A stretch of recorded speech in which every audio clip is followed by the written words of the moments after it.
Well, hello, and welcome to BBRC Britain and English. Well, as promised last session, this session is all about confectionery.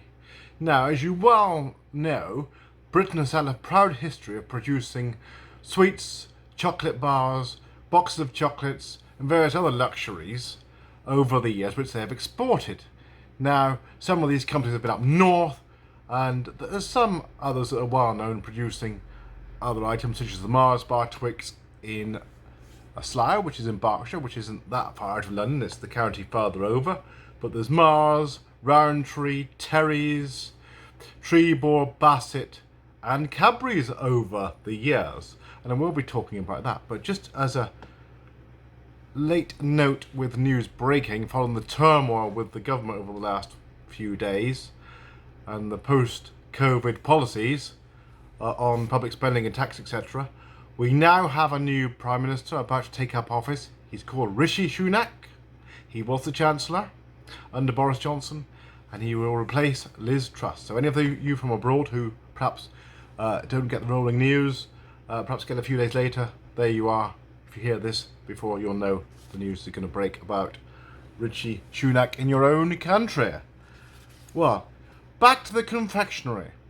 Well, not only confectionery, but there's also quite a few other items which we produce which are quite popular. There's McVitie's producing various biscuits, various descriptions, and those can include club bars, very nice with a cup of tea or coffee, and other items. We certainly are very popular club bars, gold bars here.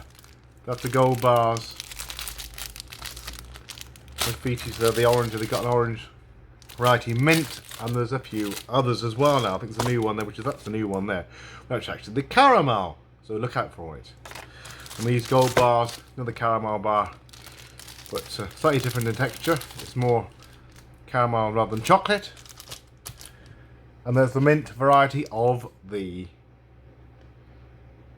club bar. Now, looking at the other products, certainly moving on to the confectionery market rather than just biscuits. As I was saying, there's various companies over the years that have been producing in this country and exporting. Sadly, over the last few years, there's been a few takeovers. Now, rightly or wrongly, it's happened probably just because the government thought they were going to invest more in the company, or perhaps they have not blocked as in other countries would have blocked the takeover. Certainly France and Germany would block it, but here it's happened, and sadly now some of our major popular successful companies are now owned by foreign companies. And sadly, even worse, some of the operations here have been closed to make it cheaper abroad. So highly controversial. But I'll start off talking a bit about Cadbury. Now, here's a Cadbury chocolate bar. You probably all wouldn't recognise the brand. There's the caramel variety there. You probably know about the milk chocolate. And 100% source cocoa. So anybody in Africa will like, in fact, it's probably fair trade and is sourced, and certainly they do try to protect the producers as well. They were in partnership with Fair Trade Foundation. You might be able to just see that on there.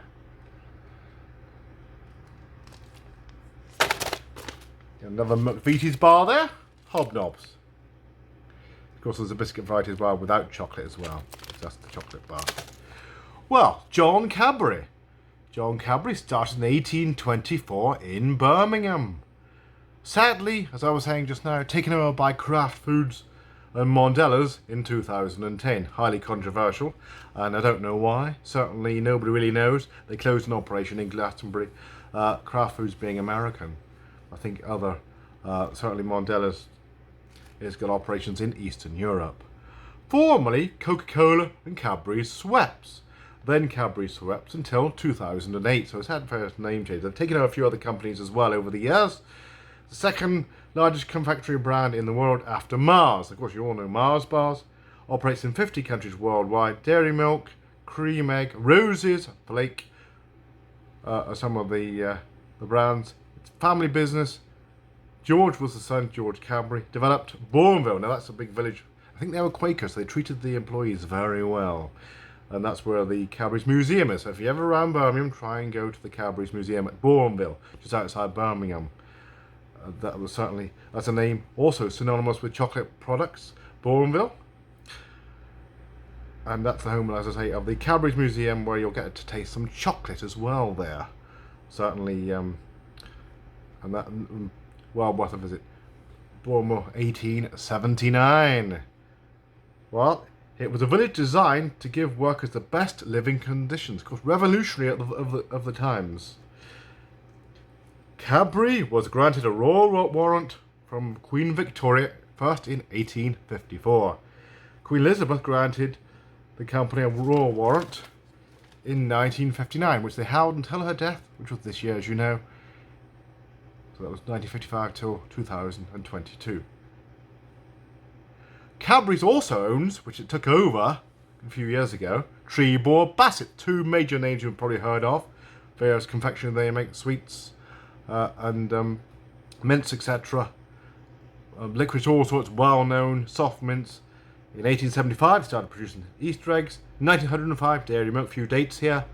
1914, fries, Turkish delight. 1915, milk tray. 1965, chocolate eclairs. 2004, chocolate digestive. So there was. So they started making biscuits as well. Now, that's Cadbury. Still going to this day, very popular brand. Unfortunately, Kraft have changed some of the recipes. Unfortunately, certainly the chocolate recipe, I don't know why. But you've certainly got various other brands they've been producing over the years, so it's not just chocolate bars. And they've entered the sweet market by taking over Treebor Bassett. There's also other brands, Maynard's, Halls, Jelly Babies, and various others there. Now, Mars is from 1932 in Slough, in Berkshire. And there's various brands, even chewing gum, which is Wrigley's, Starburst, All Fruits, and of course Starburst were Opal Fruits. They started, that's what the first crack of the whip to get into sweet manufacturing. Of course, they wanted to compete ultimately with people like Treebor, Bassett. Of course, they were all based up north. They even owned Ben's Original Rice, Juicy Fruit, Milky Way, some of the brands, Skittles, Twix, Round, and there's others here. Various names, and you can actually look up more of this online if you want to know further definitive information. But there's other brands here, which I will talk about in brief. You wouldn't believe that Mars produce Uncle Ben's rice. They also even produce, probably in a separate factory, some dog food as well. But the other brand, which is very important to this country, since 1862, is Rowntree. Rowntree, known for fruit gums, fruit pastels, very popular, real fruit in those fruit pastels. Formerly Rowntree Macintosh. There we are, another big name. 1969 to 1988. Unfortunately, they were taken over by Nestles, or Nestle, whichever way you want to call it, in 1988. They're based in York, up in Yorkshire, city up in Yorkshire. And known for, as I say, fruit pastels, jelly tots, randoms, certainly Rolos, the chocolate, caramel sweets, they're very popular. Fruit gums, which are real fruits. Like I said, the 1988 takeover with Nestles did change a few things. And I think they've closed a factory up in York now, unfortunately. Terry's of York, that's another one. Terry's York made chocolates, sadly, now taken over. And the Cravens as well. And they've often suffered from cheaper alternatives. But some people say it's progress, but it's not. There's a lot of perhaps deindustrialization and perhaps employment problem where people lose their jobs when it goes abroad for cheaper alternatives. But of course, the quality is here. The workforce, dedicated workforce is here. So it's well worth keeping things here and also paying a little bit more for it. Well, I've got some fruit gums here. There's Rowntree's fruit gums. Various products still being made in this country, although some now, due to people like Nestles and the big conglomerates, have been taken abroad. Now, you may recognise those. Fruit pastas. I knew them from since being a schoolboy. Fruit pastas. Real fruit says on there, even vegan friendly as well here. And also, for your Saturday night, or for your gran, or for your Valentine's present or Christmas, whatever else. Chocolates, there we are. The Cadbury's dairy box. There are the milk tray. I think Bourne will do one which is a dark chocolate as well. So you may well be interested in looking at more about all this. As I say, various confectionery sweets and chocolate. Of course, it is a bit of a luxury, especially in these tough times, especially times at the moment. But we should all deserve a luxury at some times. But do check on the British chocolate manufacturers. They have been suffering from some foreign competition over the years. Perhaps some a bit cheaper, but doesn't taste half so nice. So there we are. Try and look for Rowntree, Cadbury's, Mars, of course, well known for Mars bars, which I haven't got here. McVitie's, of course, biscuits, well known, and also the Fox's biscuits as well. So have a look for those. Good quality biscuit, and club biscuits, good perhaps with a cup of coffee in the morning, or as a quick snack with a cup of tea in the afternoon. Well worth it. And those new, it's shade of blue there. It's salted caramel. There we are. Well worth it. I think that's it for the show today. I probably will look at more confectionery as we go on in the future.